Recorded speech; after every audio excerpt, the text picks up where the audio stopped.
Vous êtes venu en Guinée pour investir afin d'obtenir un meilleur rendement pour vos capitaux. Ces investissements devraient faire non pas au détriment de la Guinée, mais également à son profit. C'est cela la coopération gagnant-gagnant. Nous avons mis en place plusieurs mesures incitatives pour un climat d'affaires garantissant un retour d'investissement élevé. Cependant, force est de constater que des attentes ne sont pas comblées du côté de nos populations. Et le gouvernement en est conscient. Cela ne peut pas continuer. Vous avez signé bien sûr des conventions d'établissement avec le gouvernement guinéen. Ces conventions contiennent de part et d'autre des engagements et des obligations. Un engagement ou une obligation non tenue est une cause de nullité de la convention. Il en est aussi du processus de transformation de nos matières premières que vous exploitez. Désormais, leur transformation sur place devient incontournable. C'est un impératif et sans délai. Plusieurs conventions mentionnent le raffinage sur place. Ces engagements sont lettres mortes aujourd'hui.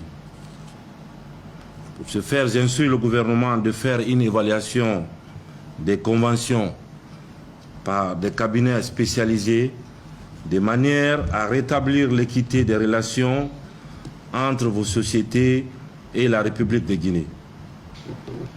Il ne s'agit pas de remettre en cause les engagements pris par la Guinée, mais il s'agit de faire en sorte qu'aucune des parties prenantes aux différentes conventions ne soit fondamentalement défavorisée dans la répartition des revenus issus de l'exploitation de nos ressources naturelles. Pour y arriver, le gouvernement prendra toutes ses responsabilités afin de faciliter la mise en œuvre des usines de raffinerie en République de Guinée. L'État jouera tout son rôle afin de créer les conditions de développement d'un corridor de prospérité. La transformation de la bauxite en alumine ne doit pas se limiter seulement à la mise en place des usines de raffinerie. Toutes les matières premières et produits rentrant dans la transformation doivent être produits sur place. C'est seulement à ce prix que nos ressources naturelles seront un levier de développement pour nos populations. Le gouvernement est conscient de la complexité d'un projet de construction de raffineries d'aluminium en Guinée. Cependant, le respect des conventions de base reste pour nous non négociable. C'est pour cela qu'un comité sera prochainement mis en place pour proposer aux compagnies minières qui se mettront ensemble pour la construction des raffineries en Guinée. Au cours des discussions, un chronogramme, je dis bien un chronogramme détaillé et précis, dont le gouvernement sera le garant du respect des délais contractuels, devrait être signé entre toutes les parties prenantes.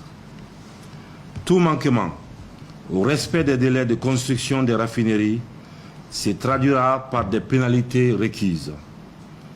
En dépit du boom minier du secteur bauxitique, force est de constater que les revenus escomptés sont en deçà des attentes.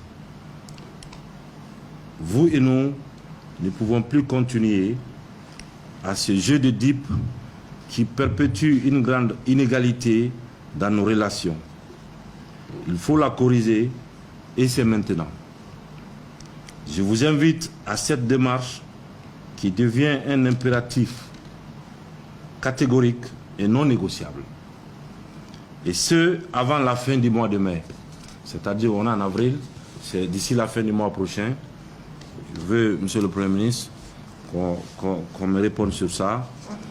Je vous demande de revenir auprès du ministre des Mines et de la Géologie avec des propositions, un projet, un chronogramme précis de construction de raffineries d'alumine en République de Guinée.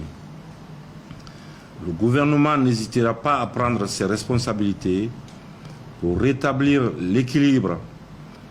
Par ailleurs, j'instruis le ministre des Mines de prendre les dispositions pour accompagner à s'organiser en groupe dans un meilleur délai qu'il vous communiquera. Alors je compte sur vous, je compte bien sûr sur votre bonne foi. Je vous remercie.